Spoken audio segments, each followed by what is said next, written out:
Hi everyone, this is Amal Shete, and in this particular tutorial, we will understand about the basics of Docker. So we will have a Docker introduction, then we'll be talking about Docker containers versus the virtual machines. Then we'll be talking about the installation of Docker, like how to do it on the EC2 or any of the other machine. Further, we will run the Docker containers, and we'll understand about the port forwarding, and at last we'll be talking about the Docker commands. So this is a Docker day one, and we will have few more days on Docker. So in day two, we'll be talking about the how to build a Docker images.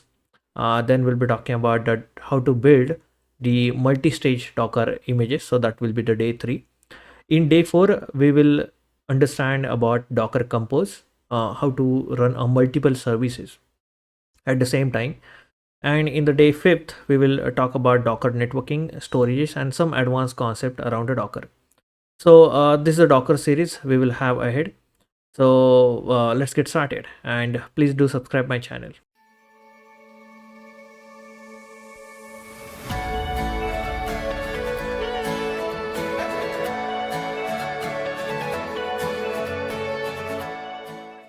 So here, let's get started with the Docker. Now, first of all, what is Docker? Okay, so Docker has changed the way how the image are getting, or like how we were doing the deployment. So it is completely revolutionized. And what exactly it has made a change? Okay, so let's understand that first of all. So in the older days, okay, let's say if we have to run the application, so you'll be doing it probably on the server. Okay, so let's say right now we have one server, and on top of the server, okay, so we have one server. Now what is server is the hardware machine that what we have, and on top of that, to run anything we require the operating system. Now that operating system we called as a host operating system. Okay, so that operating system we call as a host operating system. So without the operating system, the host operating system, you cannot do anything. So you can just think about, like, right now I'm doing the stuff on the laptop. So laptop is my hardware. On top of that, I have a Windows system. So that's my host operating system is. And on top of that, let's say if I have one server and I have to run the multiple things. So how I will be doing? I need to create the multiple virtual machines, and to do that, I'll require one software. Okay, that's a hypervisor kind of a software I'll require. Now, if I talk about in market, we have various hypervisor software such as maybe the virtual box from the Oracle, or you guys have the VMware softwares. Okay, so with the help of them, you can create a virtual machine. So on top of this operating system, we will require one hypervisor software. So let's say we have a hypervisor software here. Now on top of the hypervisor software, we can create the virtual machines. Okay, now you can just have as many as virtual machines depending on how big or small this hardware you guys have. Okay, so let's say right now I have some 8 GB of hardware available underneath, so I can have, let's say, 1 GB or 2 GB of virtual machines. That is, I'm talking about the RAM, but again, you need to think about the processor as well. So depending on that, you can just have a multiple virtual machines. Okay, so you can create here virtual machine 1, virtual machine 2, like that. And again, when we are creating the virtual machine, so we required one more operating system here. Okay, so, and that operating system, we say that is a guest operating system. Okay, so that's a guest operating system you required. And this guest operating system could be different from your host operating system. Okay, let's say you have a server where you're running let's say Ubuntu here. Okay, and guest operating system could be Red Hat or CentOS or anything as per your choice. Okay, so this is something you can have it on the virtual machine. In fact, you can run, let's say here we have a Windows, on top of that you wish to run Ubuntu. Yes, you can do it. Okay, so this is what happened in case of your VMware solution, or like virtual machine solution. Okay, now typically this is, you can create the virtual machines. Okay, now this, and on top of this, here you can place your application or artifact to be running. Okay, like here you will be bringing your artifact, and that's how you can run your application. So on the same server, you can run the multiple applications. Okay, let's say this is application 1, here you're running application 2, here you're running, and that's how you can run the multiple application. And this application 1 is completely isolated from this application 2, and that's how you are also promising isolation between these two applications. Okay, so that's a the VM virtual machines. That's how you can create a virtual machines, and on top of that you can run your applications. Okay, now that this was the older way we were following, and now we are saying that we don't want to go with traditional way. We just want to do the things with the dockerize. Okay, we would like to dockerize our application and would like to run the application in the form of Docker image. Okay, so what that exactly is. Okay, so let's talk about it. So here again the same scenario we have a server. Now server is what? That's a physical hardware we have, and on top of that we required the host operating system, and of course without that we cannot do anything, right? So that's a host operating system we have, and on top of that, instead of going for a hypervisor, we are saying that we can just go with something, the software called as Docker. So here we are expecting to have a Docker software instead of going for a hypervisor. And now the next thing is, once we have this Docker, okay, on top of that, you guys can run your application in the form of the container. Okay, like and it could be the different applications containers you can run it. So this could be the container one, and you can have the multiple containers running. Now what exactly has changed here? Okay, so you can say, okay, it looks like a virtual machine I was running, and now here I'm running the things in a container form. Okay, like what is container? I'll coming to that point, but this is what the difference we have. So what exactly has changed? So first of all, here you're running a Docker software. Here you are running the hypervisor like a VMware, or here you are running the Docker. Okay, so both are the softwares, right? So what exactly has changed here? Okay, a lot of things have changed. So let me talk about one by one. So in the container, you don't require any separate operating system. First of all, okay, what you will require, you'll require directly the binary file, executable files of your application, and that's how you'll be running your application. Okay, so here you can say that application 1 is running, application 2, here you have it, and whichever the binary executables you require, so those are already there in the Docker image. And when you run a Docker image, that we call as a Docker container. Okay, I'll come to that point, but right now what's the difference is, okay, what's the difference between this VM solution and what's the difference in this Docker solution? Okay, so let's talk about it. So first of all, if you see here, we required a multiple operating system, right? Like from start, I just already have one operating system in the form of host operating system, and further I'll be having a guest operating system 1, guest operating system 2. For each virtual machine I required a separate operating system. Now running the operating system as in the form of your just to run the application, the multiple operating system, like first of all, operating system is not a small software. Okay, so this is going to consume a lot of resources, and from where it is getting resources? Okay, it is going to consume the underneath resources, whichever it has available, right? So here we required a multiple resources, like you required a CPU, you required the memory, and you are wasting the resources. Okay, that's the first reason here which is happening wrong. In case of your server, I mean the Dockerized solution, you don't require a separate operating system for each application. Okay, the application is running in the form of container, and here you do not require the guest operating system. That's the first thing. Okay, second thing, that if you observe, the virtual machine is a complete a machine. Okay, that's like your separate machine you're creating out of one machine. Now whenever something goes wrong, let's say with the VM1, and you're restarting your VM, so usually they're gonna require more time compared to your containers. Okay, container just get starts in few seconds. Okay, you will see that ahead. But when it comes to the virtual machine, they might require a few minutes also, right? So because that's a complete operating system, we are restarting, so it will get shut down and it will come up. So usually the starting time or boot up time, you can say, for a virtual machine is more. Okay, that's a second disadvantage we have. And third, and one of the most important thing we need to talk about, that you might have seen some meme that the things is working or software is working on my machine. So you see that's something, the developer statement you might have heard, like in the form of meme. So what that meme is basically, that here in case of virtual machine, let's say we'll be creating multiple servers on, let's say, on dev, stage, and in prod. Okay, so this could be the few servers stages in which we might be having, we might have to deploy this application.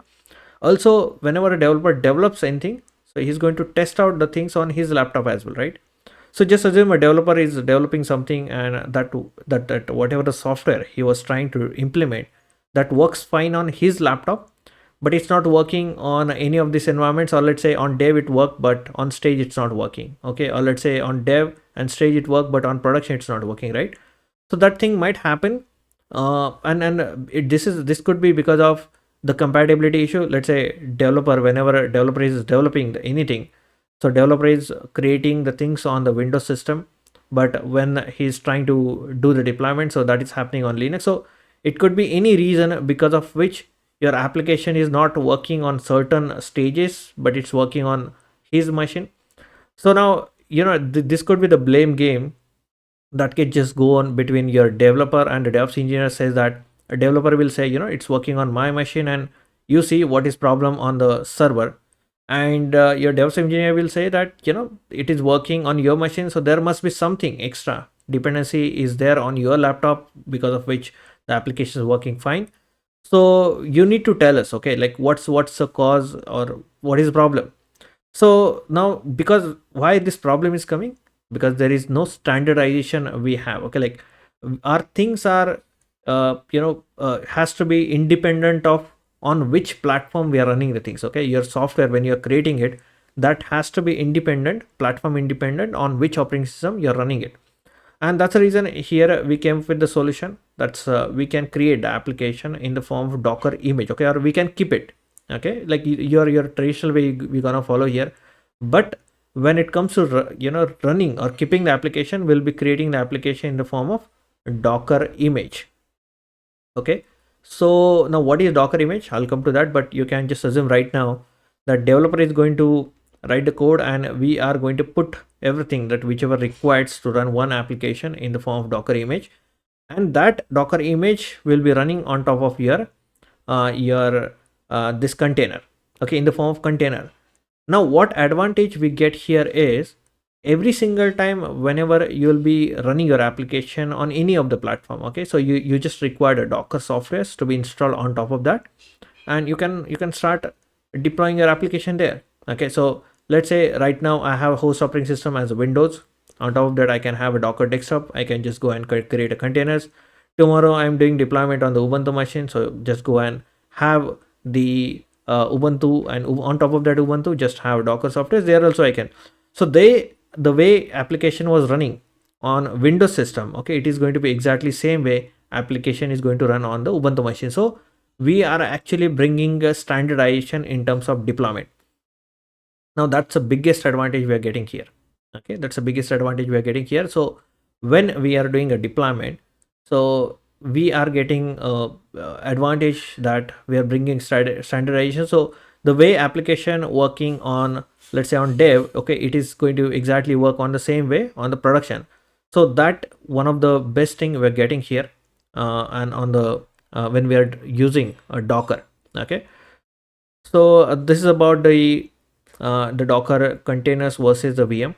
Okay, now what we are going to do, the next thing is we are going to create the Docker container. I mean, so what we will do is on AWS platform. Okay, so just assume that here we have a AWS platform, and inside that we will create one server. Okay, now we will use a EC2 service for that. So with the help of EC2 service, we will create one server, and from my laptop I'm going to connect to that particular server. Okay, so here I will do the SH to it. Then further on this server, I'm going to install the Docker.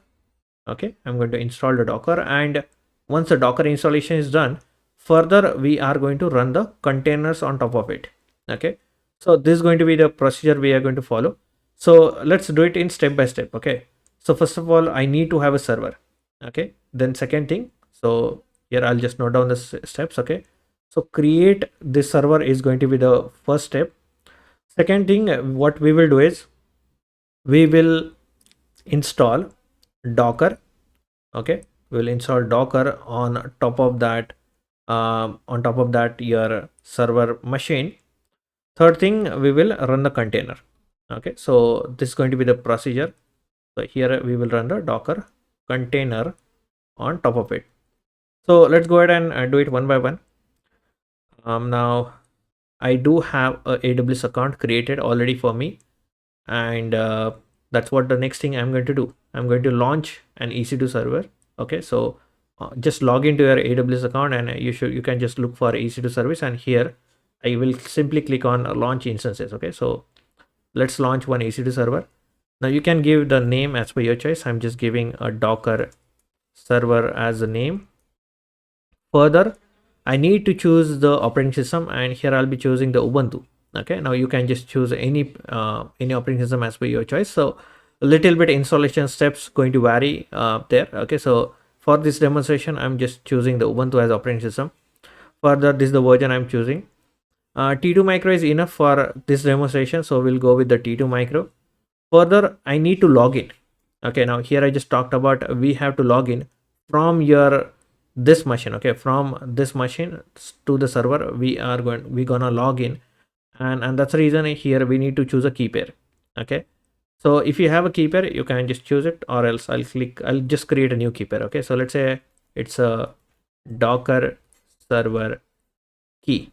Okay, so that's a key, we will create it, and the key pair format I'm going to keep it .pem. That's fine. So just say create key pair. So you guys can see that key pair has got downloaded here in a downloads folder. Okay, so I do have a key pair now in my downloads folder. So just do remember, because in the just a few seconds we will require that for a login purpose. Okay, now EC2 server I'm just creating in the default VPC, so I'm not changing anything here. 8 GB is enough. So just say launch instance. So very quickly we are creating one EC2 server, and that should be ready in just a few seconds. So let's wait.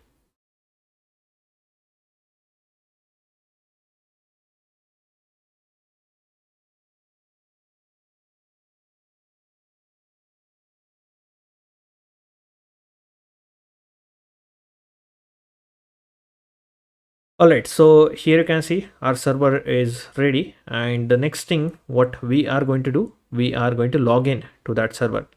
So here I have public IP, and I will open a git bash, okay, for login purpose. So you can use anything, any software as per your choice. I'm using the git bash. Now our key pair is in the downloads folder, so I'll just go to downloads folder first, and here I'm gonna say sh-i. The key pair, it's something Docker. What was the key pair? I just forgot. So it was the Docker server key. Okay, so Docker server key, and we have created Ubuntu machine. So our username for machine is going to be the Ubuntu @ the public IP. I've copied public IP. That's public IP. So just press enter. Now with this command, we are going to log into the EC2 server. Okay, so I've just logged in here. So right now I'm inside this server. Okay, I'm inside server. So whichever the command I'm going to put here, so that is getting executed inside the server. Okay, so first of all, I'll just switch myself with the root user. So Docker installation, I'm going to do it with the root user. So you can just see who am I. It's a root user, correct? So let's go ahead and install the Docker here. Now the next thing is I'll just open any of the browser, and there I'll search Docker installation on Ubuntu, something like that. You search and you should get some official document. I'll be just opening it. Further, if I scroll a little down, I can see the installations method, and among them I'll be choosing the apt repository method. So here I have two steps to be followed. So this is the first set of commands, which is basically installing basic things like whichever you required for a Docker installation. And second, in the second step, you exactly have that what you wish to install. Okay, so those apt get installed, and you will be installing the Docker packages here. So these are the two commands you guys have to follow. So let me just copy the first set here and paste it simply. So you can see here we're done with the prerequisite part. I mean this first set of commands, and second thing, I'll be installing the this Docker packages here. I've copied the command, and let's install the Docker now on this machine. So it's gonna take some time. Let's wait. So here we go. Okay, so we are done with the Docker installation. And if you guys are interested to just understand, with your user, the things are working properly, so just put Docker and press enter, or let's say even you can just put like a Docker hyphen version to understand is the Docker is working for you. So for my user, the root user, Docker is working fine, and basically I'm able to access. So it's a root is a super user, but in your case, let's say you're someone else. So in such case, you might have to add a Docker your user to Docker. Okay, so maybe that thing will talk later. But right now you can see that Docker is working fine with my root user. And now the next thing we are going to do so here we are done with the Docker installation of Docker on EC2 machine is something we are done. Now it's time to run the Docker container. Okay, it's time to run the Docker container. So what exactly we are going to do? I'll be taking some random image, and that image I'm going to run on this particular system. Okay, so what is the command for that? Okay, let's understand first of all the command. So to do that, what exactly we will do is I'll first of all write the command, and then we'll explain you what that command is. So I wish to run the Docker container. So Docker run is the command we have. Okay, now I just wish to run the container in the background. Okay, so I will be using a -d. So that's a -d is for a detach mode. Okay, next thing I just wish to expose that container to the people. So I'll be doing some port forwarding there. I will just make it 80:80. And what the container image you would like to run? Okay, like what is that image you would like to run? So that image name here will come. Okay, now I'm just for this example I'm going to assume the example as the Nginx. So this particular command I'm going to put in my machine. So Docker run. Now -d is to run this particular container in the background. Okay, so let's say what if I don't mention -d? So my container will get started in the foreground, because of which I won't be able to put the next command. Okay, and that's the reason I don't want that. Okay, I just want that container should be running in the background, and that's the reason -d is like a very important option. And almost every single time whenever we run the container, we just provide that option. Okay, so -d is for detach mode, and that's something the option we always provide. Then we have a -p option. -p option here I'm doing some port forwarding. So port 8080. Okay, so that I will explain you further.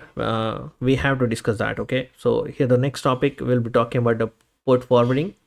And lastly, I'm mentioning which image to be run. So it's a Nginx image. Okay, so let's go and run this particular command in your machine. So it's a Docker run -d -p port 80:80, and Nginx is the image that I'm going to run. Okay, so let me press enter. In the very first warning, you guys can see that I got that is unable to find the image Nginx locally. Okay, and that's the reason looks like that image has downloaded someplace. Okay, from some place. Okay, and exactly that is what has happened here. I'll be talking about more about it, like from where exactly that image has got downloaded. But at this point, if I check the docker ps command, okay, now docker ps command is going to actually tell me that how many containers I do have running at this moment. Okay, so if I check, you guys can see that I have one container running. That's what I created 24 seconds ago, and since then it is up. Okay, so I do have one container running. Now that's a good part that I'm just successful for running a container, and I do have container running right now. Okay, great.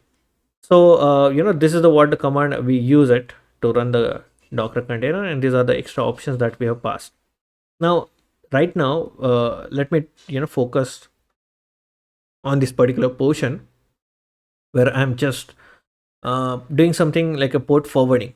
Okay, now what is mean by that? Okay, so right now you can just see I do have one server, and inside a server we do have a Docker. and inside the Docker, what you're running is the container, right? So that's my container. Now what I'm saying is that we are doing some port forwarding, right?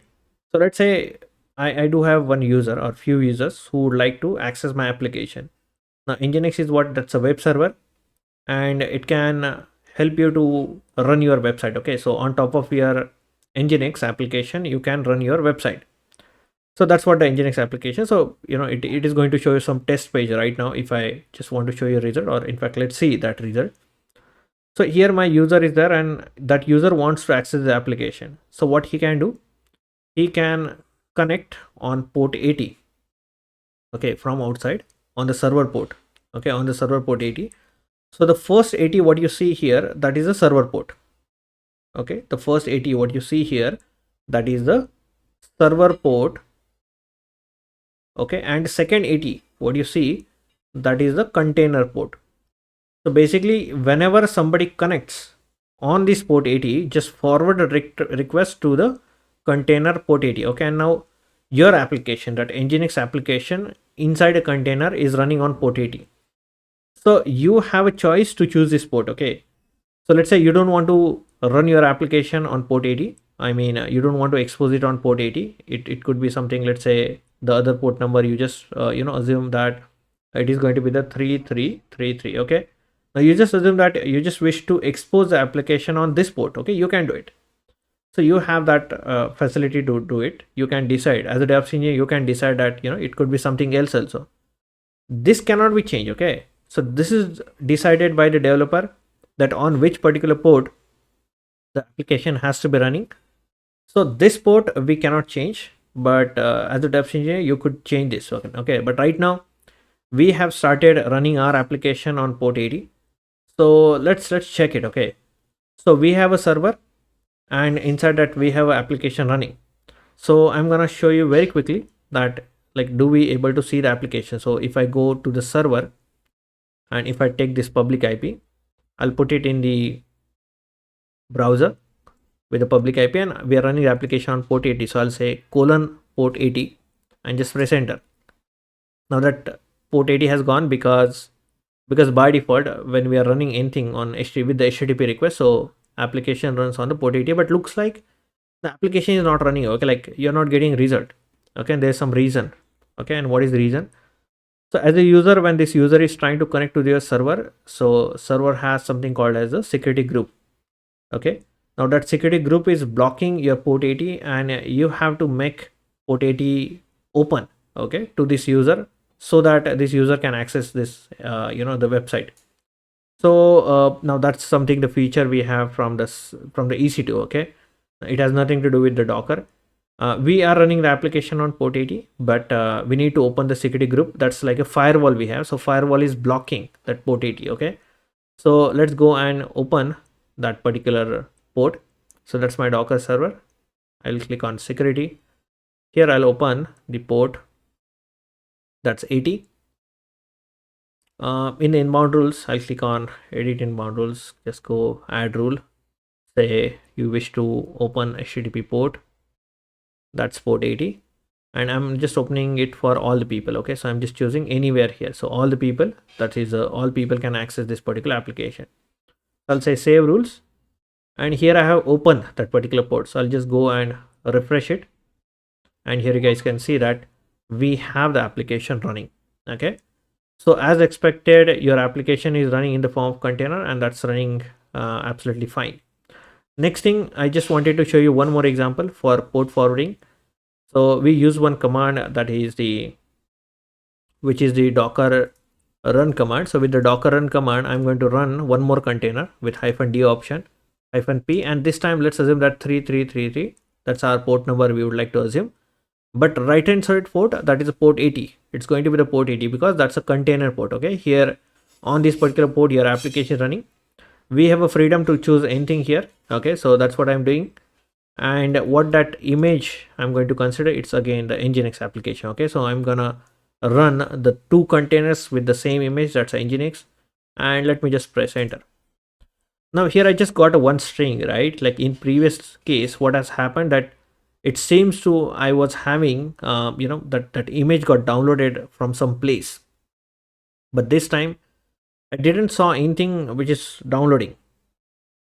Now what has happened here? Okay, so if I check docker images command, so that will show me all my local images, and here I can see that nginx image has already downloaded. Okay, but from where it has got downloaded? Okay, so let's talk about that. So we have one place called as docker hub. Okay, we have one place called as docker hub. Now docker hub is the place where you should be able to find all your images, and this is the place. Okay, so this is the url. If you go to this url, and here you can search for your images. So it is the nginx is the image which you have considered here. So if I, so this is a particular image we have considered in our example.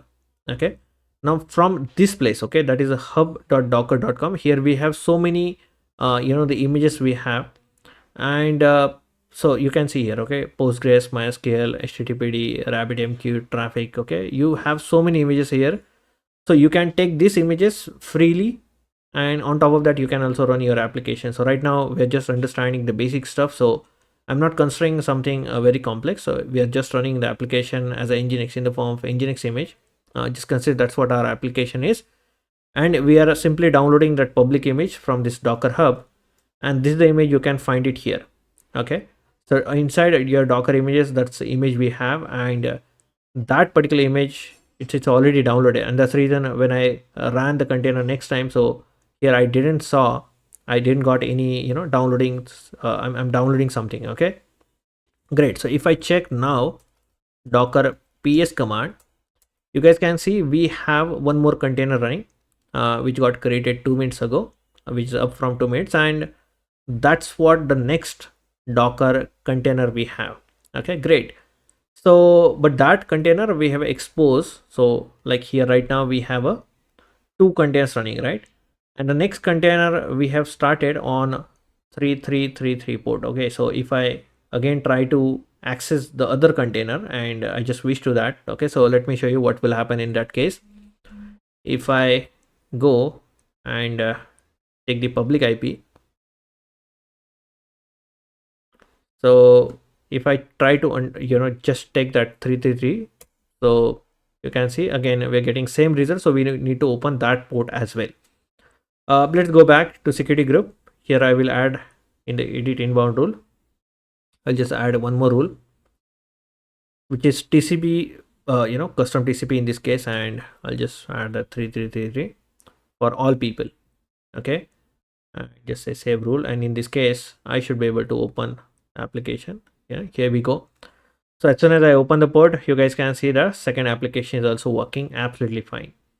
Now that's a great thing. So we have 2 containers running right now, which is running on our server, and you guys can see that with the docker ps command I can see all the running containers.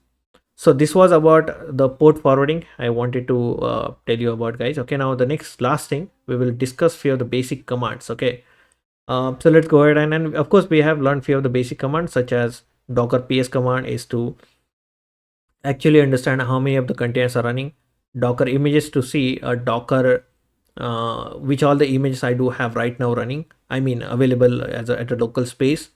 Docker run command is to run the container. Okay, what else we can understand here? We can stop any of the container. Okay, so let's say you wish to stop any of the container, you can say docker stop and your container ID or the name of the container, anything is fine. So let me say docker stop, and that container ID I have copied and pasted here. So I have stopped the container. Okay, I can confirm that one with the docker ps command. You can see I don't have a 2 containers running right now. Okay, in the previous case I was having 2 containers running. I stopped one of the container. I just have the second container running here. Okay, now where I can find that stop container? Okay, like when I'm stopping container, I just wish to understand where I can find the other container. So I can see a docker ps-a, and there you can see that we have a container which is in exited state. Okay, so this is the container which is in stop state. Okay, and we have this container is in the running form. Okay, so we have one running container, we have one in stop state. So that's a docker ps-a. So -a is going to show you all the container irrespective of in which state your container is in. Okay, so and docker ps is going to show you all the running container. Okay, now you can start the container again. So with the docker start, and you can put that command, which is whichever is a stop container, you can start it again. So that container has started, and if I check now docker ps, okay, you can see that container again has started. Okay, so again it is started, like from previous 4 seconds it is running. So that's how you can start or stop the container. Okay, now let's say somebody told you to remove the container. Okay, now they don't want to just stop the container but to remove it.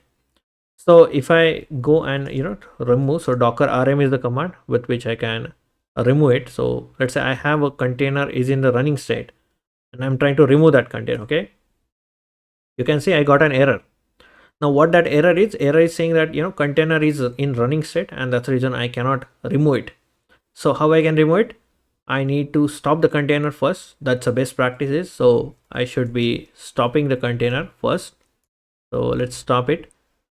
So first, and then I can remove that container. So I have stopped the container. Here I'll say docker rm and put that container ID again. So we have removed that container completely. Now if I check docker ps, I can see I don't have that container in the running list. Neither it should be there in -a option. Okay, you can see we don't have that container anymore. So we have removed that container completely. Okay, so that's how you can remove your container. Okay, let's say I do have a docker images. In that I have this particular nginx image which is consuming somewhere around the 188 MB. Okay, now just assume that you wish to remove this image as well. Okay, so can I remove it? So to remove your docker image, the command is the docker rmi. Okay, so just do remember docker rm is to remove your docker container, and rmi is to remove your docker image. Okay, so if I try to delete or remove that image completely, again I got an error. Now what this error is about? So what is happening here, that you have a container. Okay, you have one container running right now, and that container is using this particular image. Okay, so until and unless you have the container which is using that image, okay, you cannot remove your docker image from the machine. Okay, so because docker container requires the docker image to be there. Okay, and that's the reason you cannot remove your docker image. Okay, now how you can do it then? So of course you need to remove all the container which are associated with that image. So right now I have one container. I need to stop that container first. I'll stop it. So here I've stopped it and I will be removing it. So I'll just say docker rm, and I will remove that particular container first. Now I don't have any of the container running.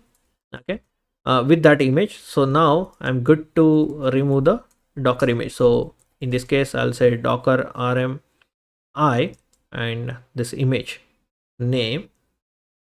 So and that's how I'm just successful for running this image. So if I check now docker images, you should be able to see that we don't have any of the docker images. Okay, so that's how this was about few of the docker commands that I just wanted to tell you in this day one. Now in the upcoming series we are going to build the docker images, and we're gonna see if we have the advanced concept there. Okay, so please do subscribe this channel, and yeah, see you in the next class.